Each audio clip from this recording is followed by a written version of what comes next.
સ્વામીજી એવું બોલેલા કે દુનિયાની કોઈ પણ વ્યક્તિને પ્રથમ 16નો સ્વાધ્યાય કરવો જ પડે. પ્રથમ 16-18નો જો સ્વાધ્યાય ના કરે તો મધ્ય 28 ને 41 સુધી કોઈ દિવસ પહોંચે નહીં. કેટલું જરૂરી છે આ વાત ઉપરથી આપણે વિચારી શકીએ. ગુણ ગાવા, ગુણ લેવા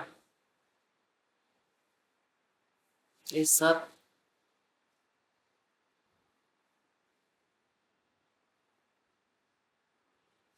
ધામ ધામીને મુક્ત એ સત્ય સ્વરૂપ.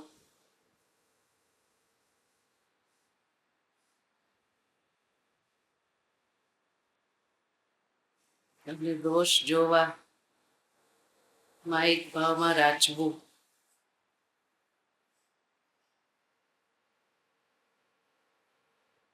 સ્વામીજી ગણાયું કે મોટામાં મોટો દોષ એ છે કે ચર્ચા વિચારણા કરવી.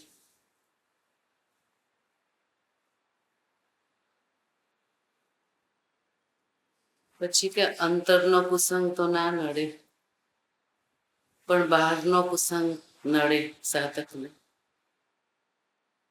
પરમ સત્ય વાત છે.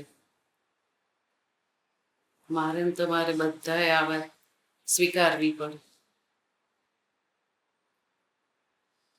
સામાન્ય સંજોગોમાં આપણે ગુણ લઈ શકીએ,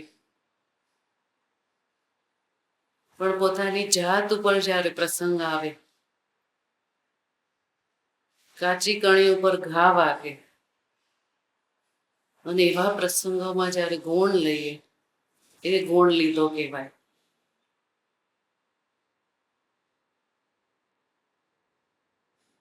આપણે એનો સ્વાધ્યાય કરવાનો છે અને એ આપણા આત્મામાં સુસંગત કરવાનો છે.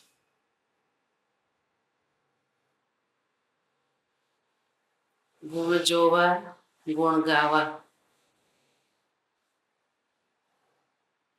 ખરેખર આ લીટી સુસંગત કરીએ તો બીજા તરફ નજર ના જાય આપણી કોઈ દિવસ, પણ જતી રહે છે. હજુ ટાઈમ બગાડીએ છીએ. નથી કરવાનું એ થાય જ છે, અને ના થાય એની માટે પ્રથમ 16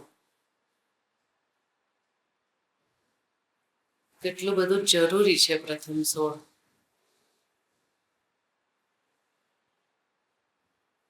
સ્વામીજી એક લીટી ઉમેરી છે પ્રવચનમાં કે બહારનો કુસુમ ના નડે એની માટે પ્રથમ 16 વચનામૃત જોઈએ જ. આ વાત ઉમેરી છે કે વિરોધ કરે છે એની વાત તો બાજુએ રહી, એ સિવાયના બી ક્યારેય કોઈ દિવસ સ્વામીજીએ કોઈની માટે નેગેટિવ વાત આપણા મગજમાં આવે એવું ક્યારેય એટીટ્યુડ નથી અપનાયો, ક્યારેય નહીં. એટલે આપણે નસીબવાળા છે કે કોઈની બી માટે એકવાર જો આપણા મગજમાં નેગેટિવ વાત આવે પછી આપણું મન આપણને જે તકલીફ આપે છે સામેની વ્યક્તિ જોડે વર્તવા માટે, આત્મીયતા રાખવા માટે, એ મન આપણને દુખી કરે, એ મન આપણો વિરોધ કરે, એ મન સાથ ના આપે જો એકવાર શબ્દો પડ્યા હોય. એટલે સ્વામીજી આપણા આત્માના સાચા માવતર આ રીતે છે કે ક્યારેય કોઈ નેગેટિવ વાત પડવા નથી દીધી આપણા મનમાં. આપણે જાતે દુઃખ ઉભા કરીએ એ વાત જુદી થઈ ગઈ, પણ સ્વામીજીએ ક્યારેય કોઈની નેગેટિવ વાત નથી કરી.